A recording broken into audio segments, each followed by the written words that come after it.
What is up, guys, and welcome back to another Epic 7 stream. It's your boy Mashuu, and how is everyone doing today? Good morning, afternoon, evening to y'all. Hope y'all chilling and getting ready for the here's the thing, as I'll be going over the patch news for today, guys. And yeah, while everyone trickles on in, we're gonna get that code out first. You guys use the oh, I should turn it on probably. You be able to use the code Epic Summer this time. That's Epic Summer spelled out.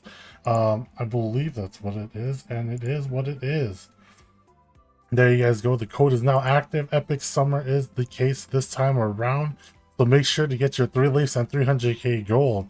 And we have quite a bit to talk about for today in regards to a couple changes to the game. But we'll go over the whole kind of like showcase for today and a preview already for what we'll be seeing today, guys.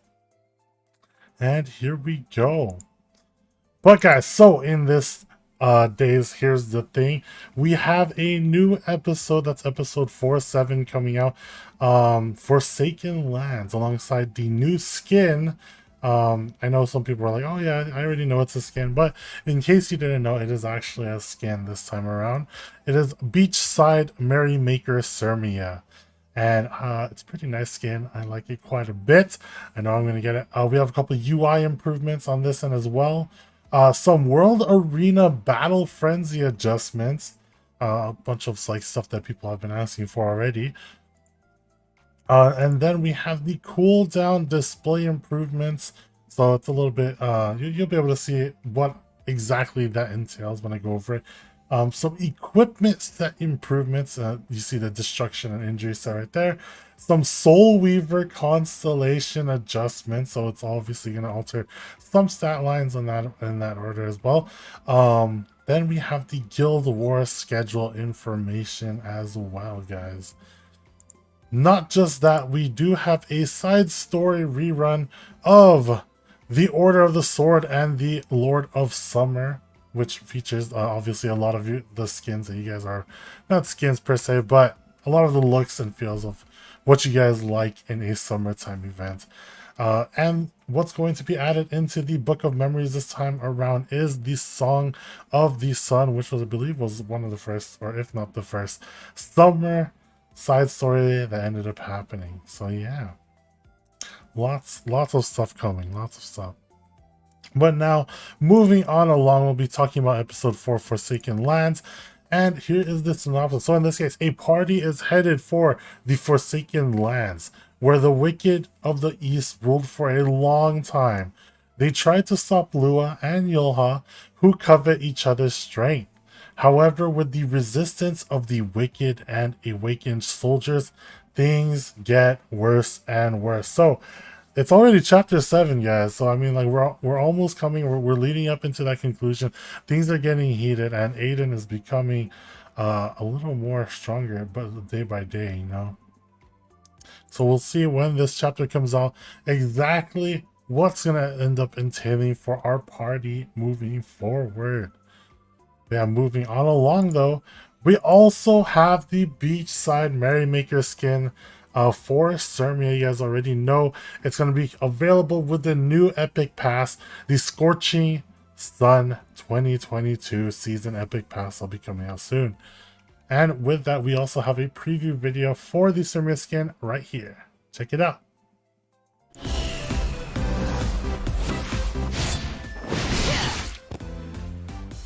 Keep watching, everyone! Can you hold out much longer? Shall we bet on it? I'm here to honor you with my presence.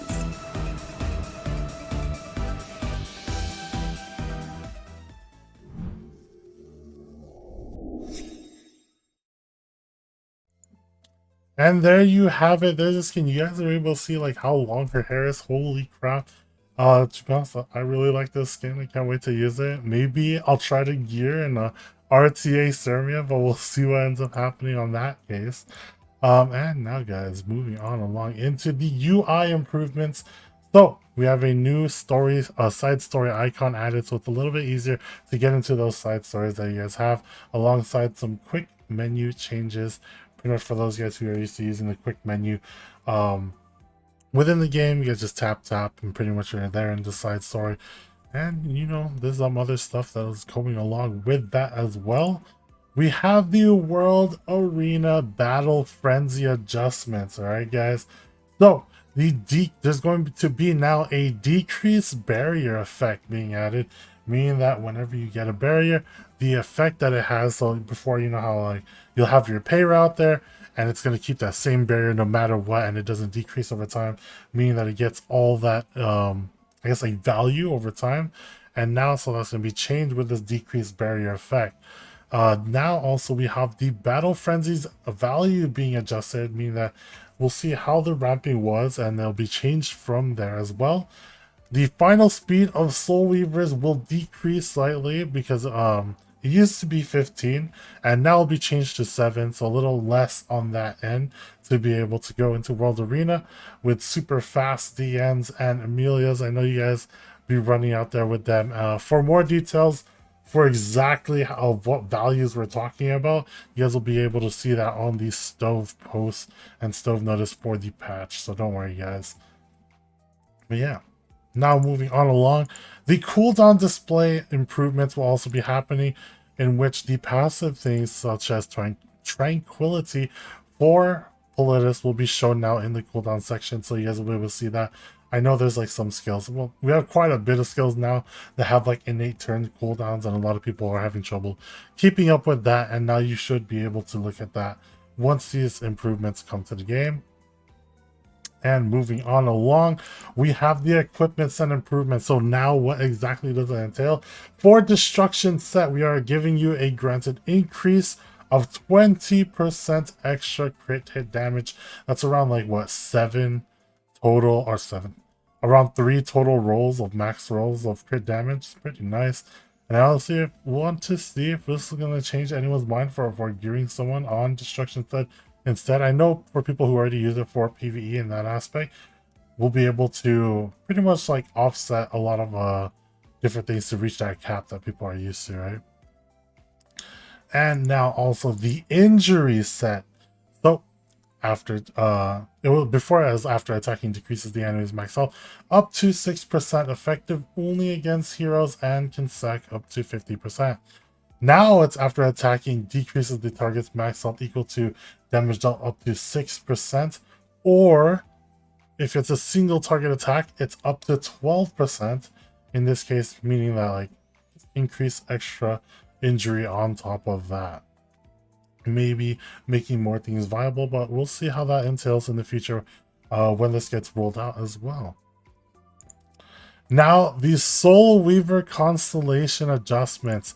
So it's pretty much a full overhaul for all Soul Weavers for their constellations and what stats they actually get from them. All that details and the like will be on the stove notice, so make sure to check that out. But just to give you guys like an example, I believe like let's say Ray in this case. So if we're looking at Ray, he is a Taurus Soul Weaver. He's getting more speed, I believe, and extra health in that case compared to usual. So you guys will be able to see how these changes will roll out. So when you guys see them, make sure to check it out, because honestly, it's a lot of big changes that you might be kind of like pumped to see, because it brings up a lot of Soul Weavers, and I know people have been wanting to see more use for other Soul Weavers as well. And now the Guild War Conquest season begins, guys. So 6/25, that's this upcoming Saturday, Guild Conquest season will begin, meaning that all the next week's matches will be for Guild Wars and counted towards the next season for the Conquest season, guys. Make sure to keep all the activity in your Guild Wars, keep them pumped up, hopefully pushed on, get your mystics as per usual. And like I said before, we do have a side story rerun of the Order of the Sword and the Lord of Summer. This is featuring Summertime Mysteria, as you guys know, and a bunch of the other beach volleyball stuff and shenanigans we had last year. So make sure to check that out as well. Not only that, in the Book of Memories, we're going to be adding the Song of the Sea. So for people who missed out on the old side story, the first summer side story, you'll be able to check it out in Song of the Sea. And alongside that comes the artifact Rainbow Scales, I believe was the artifact. But yeah, you can check it out there. And we'll be going over the drop rate ups now coming up. So we have a drop rate up coming this week for Shu alongside Snow Crystal. Shu has been getting some play, at least more so in World Arena, especially after her changes. Pretty good character overall, especially into those fire units, of course.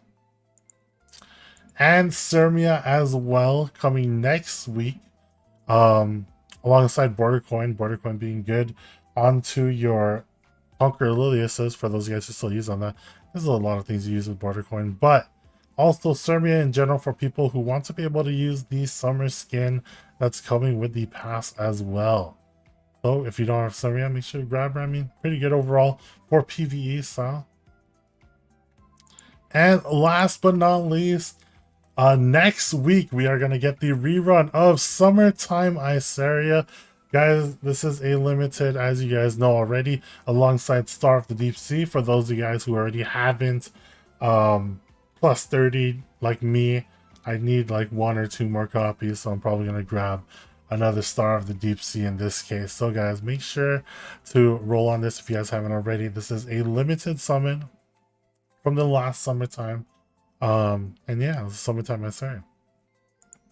Now, you guys might be wondering for the Mystic Summon rotation this time around, which is coming next week as this week's is ending. We have Operator Sigrid and Archdemon Shadow, which already have been together in the coin shop. You guys already saw it.